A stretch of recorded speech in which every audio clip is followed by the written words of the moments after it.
প্রিয় ছাত্রছাত্রীরা, তোমরা যারা এবছর হিস্ট্রি মাইনর নিয়ে পরীক্ষা দেবে, 6 সেমিস্টারে পড়ছো, তোমাদের যাদের অন্য যে কোনো সাবজেক্টে অনার্স আছে এবং মাইনরে হিস্ট্রিটা রয়েছে, তোমাদের একটা পেপারের সাজেশন আমি অলরেডি দিয়ে দিয়েছি, হিস্ট্রি অফ ইন্ডিয়া আর হিস্ট্রি অফ ইউরোপ 1453 থেকে 1650। এই সাজেশনটা আমি এখানে দিয়ে দিচ্ছি। এই ভিডিও ডেসক্রিপশন বক্সে গেলেই তোমরা আগের যে ভিডিওটি রয়েছে তার একটি মাইনর পেপারের ভিডিও রয়েছে, সেটা তোমরা পেয়ে যাবে।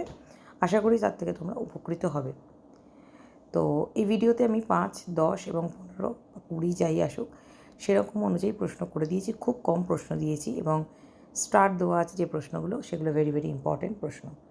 যদি ভিডিওটা দেখে মনে হয় উপকৃত হয়েছে তাহলে অবশ্যই সাবস্ক্রাইব করে রেখো এবং চ্যানেলটিকে শেয়ার করে দিও বন্ধুদের মধ্যে। তোমার সঙ্গে সঙ্গে তোমার বন্ধুরাও উপকৃত হবে। যদি নোটসের প্রয়োজন হয় তাহলেও আমার সঙ্গে যোগাযোগ করতে পারো, চলতি ভিডিওতে আমার নাম্বার পেয়ে যাবে।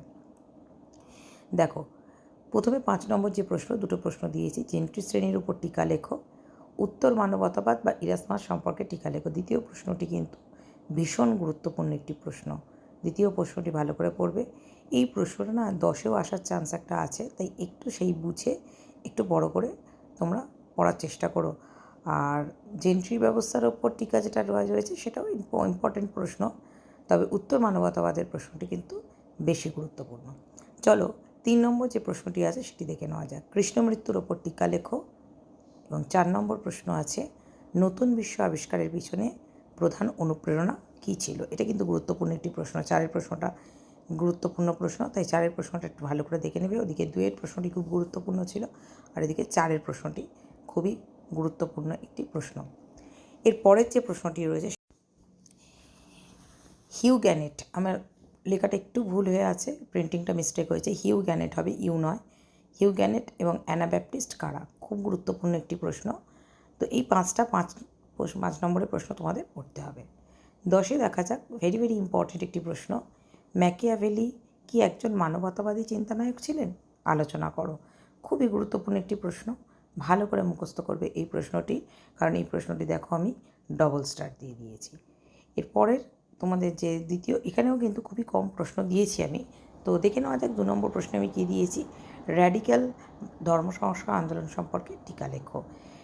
এই র্যাডিক্যাল ধর্ম সংস্কার আন্দোলন সম্পর্কে টিকা লেখো, এটা 5-এও একটু ভালো করে দেখে রাখবে, কারণ শুধু 10-এ নয় 5-এও আসতে পারে, তো সেই বুঝে 5 এবং 10 করে উত্তরটা করে তৈরি করবে।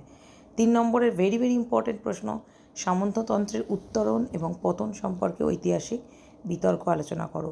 শুধু উত্তরণ বা শুধু পতনটাও কিন্তু আসতে পারে, তাই সেইভাবে তো যদি 20-তে আসে তো সেইভাবে তোমরা মুখস্থ করবে একটু বড় করে লিখে। 4 নম্বর, ধর্ম সংস্কার আন্দোলনে মার্টিন লুথারের অবদান, এটা কিন্তু ভেরি ভেরি ইম্পর্টেন্ট প্রশ্ন। এই প্রশ্নটা ছাড়া হয়তো পরীক্ষায় প্রশ্ন হবেই না, কারণ এই প্রশ্নটা খুবই গুরুত্বপূর্ণ প্রতিবারের জন্যই। তো এই প্রশ্নটা ভালো করে তোমরা দেখে নিও। 5 নম্বর, এনক্লোজার ব্যবস্থা কী, এটি কি নতুন ধরনের কৃষি ব্যবস্থা সৃষ্টি করেছিল? অথবা 5-এ যদি দেয় এরমভাবে দেবে, 16 শতকে জার্মানির কৃষক বিদ্রোহ। তো কৃষি সম্পর্কে আলোচনা করো বা এই কৃষি সমস্যা কী হয়েছিল। 5-এই কোশ্চেনটা দিতে পারে, আর বড় কোশ্চেনে দিলে এনক্লোজারটা দিতে পারে। এনক্লোজারটা গুরুত্বপূর্ণ একটি প্রশ্ন, স্টার দেওয়া হয়নি, তবু গুরুত্বপূর্ণ একটি প্রশ্ন, ভালো করে দেখে নিও। এই 5টা করলেই হয়ে যাবে। এবার চলো দেখা যাক 20 নম্বরে তোমাদের কী কী পড়তে হবে।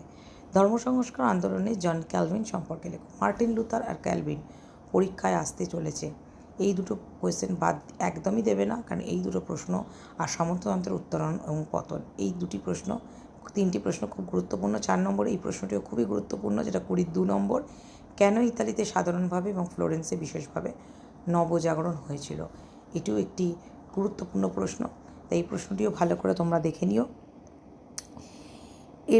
পরের প্রশ্নটা যেটা আছে, ওয়েস্টফেলিয়ার শান্তি চুক্তি কীভাবে ইউরোপের একটি নতুন রাষ্ট্র ব্যবস্থার জন্ম দিয়েছিল। খাতায় লিখে নাও, এই কোয়েশ্চেনটিও খুবই গুরুত্বপূর্ণ একটি প্রশ্ন। ওয়েস্টফেলিয়ার শান্তি চুক্তি কীভাবে ইউরোপের একটি নতুন রাষ্ট্র সৃষ্টি করেছিল। এবং শেষ প্রশ্ন, মূল্য বিপ্লব, মুদ্রণ বিপ্লব এবং বাণিজ্য বিপ্লব সম্পর্কে বিস্তারিত আলোচনা করো। এটা 5-এ দিতে পারে শুধু মুদ্রণ বিপ্লব, 5-এ দিতে পারে শুধু মূল্য বিপ্লব, 5-এ দিতে পারে শুধু বাণিজ্য বিপ্লব।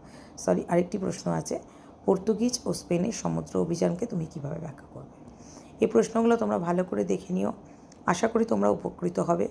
যদি পিডিএফের প্রয়োজন হয় অবশ্যই আমাকে মেসেজ করো, আর যদি উপকৃত হয়ে থাকো তাহলে অবশ্যই সাবস্ক্রাইব করে শেয়ার